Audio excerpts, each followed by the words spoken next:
रोहित मेरे साथ हैं, उनके पास चलते हैं। Rohit, over to you. देखिए अबुल, आज पिछले 2 घंटे से हम लगातार ये मुहिम चला रहे हैं और हमारी कोशिश है कि अथॉरिटी के अधिकारी जाग जाएं। हमारी कोशिश ये रही कि राज्य सरकार के अधिकारी जाग जाएं।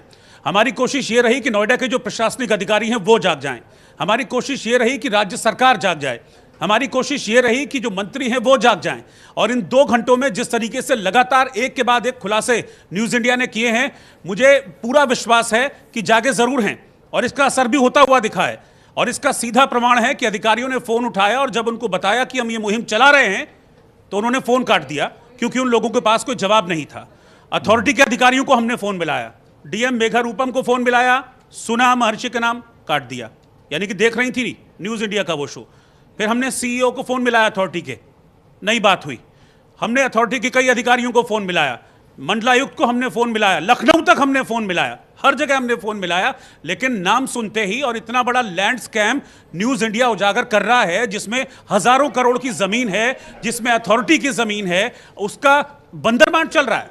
आप बाउंड्री के अंदर उठा के कुछ भी कर लेंगे, उठाएंगे ज़मीन और 4 ईंटें लगाएंगे, अपने अंदर कर लेंगे और अथॉरिटी चुप रहेगी, कोई कार्रवाई नहीं करेगी। और हम सबूतों के साथ, मैं इसलिए सारे कागज लेके यहाँ खड़ा हूँ अबुल, आपके पास भी वो कागज है, ये देखिए जी। ये चलिए, बताता है नवीन प्रति, यानी कि राज्य सरकार की जमीनें देखते जाइए। इसको एक बार फिर मैं सरकार को दिखा दूं, देखते जाएगी ये सरकार, नवीन प्रति की जमीन। 1 मिनट, मैं कंचन से जरा एक सवाल ले लूं, क्योंकि वो नोएडा अथॉरिटी में मौजूद हैं। कंचन, वहां पर किस तरह की हलचल थी? आपने बात करने की कोशिश की वहां पर अधिकारियों से? कंचन, देखिए, बिल्कुल अधिकारी जो है ऑफ कैमरा हमसे बताया है कि हमने कई बार वहां पर जो है ध्वस्तीकरण के लिए गए, लेकिन वहां पर कुछ किसान नेता सामने आ गए और जिसके कारण हमें वापस आना पड़ा। साथ ही उन्होंने पुलिस का हवाला दिया है कि हमको जो पुलिस फोर्स का पर्याप्त मात्रा में वो नहीं मिलता है। तो कहीं ना कहीं कहा जा सकता है कि कई जो अधिकारी हैं प्राधिकरण के, वो चुप्पी साध रहे हैं इसलिए। और सबसे बड़ी बात यह है कि न्यूज़ इंडिया सबसे यह अपील कर रहा है, क्योंकि जो खून पसीने की जो लोगों की कमाई होती है, वो नोएडा में अपना आशियाना बनाना चाहते हैं, आशियाना खरीदना चाहते हैं।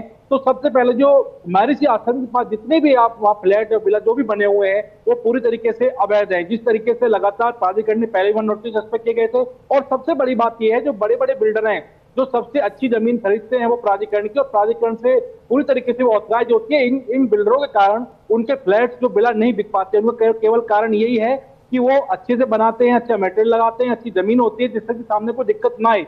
लेकिन ये जो अवैध जो बिल्डर बनाते हैं, अवैध विला बनाते हैं, अवैध फ्लैट बनाते हैं, कहीं ना कहीं सस्ते दामों में बेच देते हैं, जिसके बाद में जो उसे खरीदता है, क्योंकि एक सबका सपना होता है कि नोएडा जैसे शहर में हम अपना मकान लें, और लेने के बाद में कुछ समय बाद प्राधिकरण वहां नोटिस चस्पा कर देता है। क्योंकि प्राधिकरण को पहले बिल्कुल नहीं दिखता जब बिल्डिंग बनती है कि आखिर जो नींव रखी गई थी वो किसके संरक्षण में रखी गई थी, और जब बनकर वो तैयार हो जाती है, जब लोग उसमें रहने लग जाते हैं। क्योंकि बिल्डर जो होते हैं वो वहां से पैसा लेकर, जो खून पसीने कमाई होती है लोगों की, लेकर वो साफ वहां से फरार हो जाते हैं। और उसके बाद में जो खामियाजा भुगतना पड़ता है, जो लोग वहां बेचारे वहां रहने होते हैं, उनको फिर बताया जाता है कि जिसमें आप रह रहे हैं वो अवैध है। तो कहीं ना कहीं प्राधिकरण के जो अधिकारी हैं, खुद जो 4 से 5 दिन पहले जो सीईओ नोएडा प्राधिकरण के कृष्णा करुणिक जी ने चार्ज लिया है, उनका कहना यह है कि हम इस पर जो कार्रवाई करेंगे, जो भी दोषियों के खिलाफ कार्रवाई करेंगे। जी चलिए, रोहित आप कुछ कह रहे थे, बात पूरी कर लीजिए। यही बताना चाह रहा था आपको कि हमारे पास सारे कागज हैं। नवीन प्रति की जमीन जो राज्य सरकार की है, 2017 ये खसरा नंबर है, ये राज्य सरकार की जमीन है। ये नोएडा अथॉरिटी की जमीन है, खसरा नंबर 749। और ये देखिए दुनिया भर के डॉक्यूमेंट्स, ये सारे मेरी टेबल पे 1, 2, ये 3 फर्जी रजिस्ट्रियाँ, ये सारे अथॉरिटी के कागज़ जो ये बताते हैं कि भाई इतनी सारी ज़मीनें हैं, उनको फर्जी रजिस्ट्री कर दी जाती है, लेकिन इस पर एक्शन लेने वाला कोई नहीं। और जब हम कहते हैं कि भैया एक्शन लो, तो फ़ोन उठाते नहीं हैं अधिकारी, फ़ोन काट देते हैं, जवाब देने को तैयार नहीं होते हैं। लेकिन मैं ये बता रहा हूँ कि ये जो चट्टे यहाँ पे मैंने इकट्ठे किए हैं ना, ये चट्टे सिर्फ दिखाने के लिए इकट्ठे नहीं किए, ये आँख खोलने के लिए इकट्ठे किए हैं। और प्रशासन और सरकार अपनी आँख खोल ले, एक्शन करे इस पर, तभी न्यूज़ इंडिया का अभियान रुकेगा। और मैं बताऊं कि रुकने वाला नहीं है, न्यूज़ इंडिया के अभियान की शुरुआत है अभी।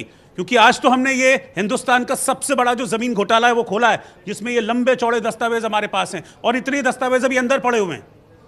लेकिन एक और बड़े घोटाले का खुलासा हम करने वाले हैं, और न्यूज़ इंडिया इस प्रॉमिस के साथ आज विदा ले रहा है कि हम एक और बहुत बड़ा घोटाला उसका खुलासा करेंगे कि कैसे शिक्षा का जो क्षेत्र है उसको भी इस तरह के काला धंधा करने वाले जो लोग हैं उन्होंने भी काला कर दिया है।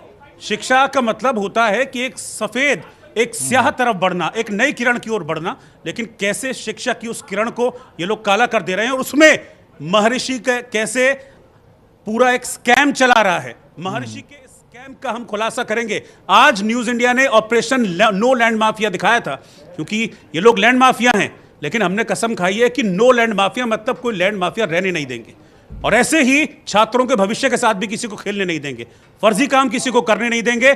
और इसीलिए आज इस वादे के साथ न्यूज इंडिया अपने इस शो को यहीं पर विराम दे रहा है कि कल हम फिर से एक नया खुलासा लेकर आएंगे और हम बताएंगे कि कैसे ये संस्थान फर्जी मार्कशीट का धंधा कर रहा है। न्यूज इंडिया का अगला मेगा एक्सपोजे ऑपरेशन मार्कशीट, इस वादे के साथ आज विदा ले रहा हूं। चलिए, बहुत बहुत शुक्रिया, आप सभी का बहुत बहुत धन्यवाद।